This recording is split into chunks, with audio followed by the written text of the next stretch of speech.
बड़ी खबर आपको बता दें, घरेलू एलपीजी सिलेंडर की कीमत में 15 रुपए का इजाफा हुआ है। पेट्रोलियम कंपनियों ने सिलेंडर की कीमत में इजाफा किया है।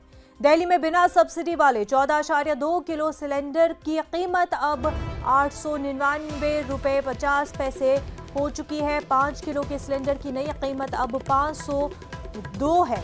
नई कीमतें आज से लागू हो जाएंगी। तो घरेलू एलपीजी सिलेंडर की कीमत में 15 रुपए का इजाफा हुआ है।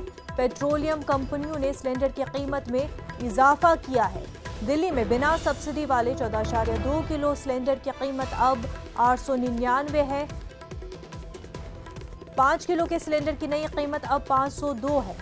ये नई कीमतें आज से लागू हो जाएंगी।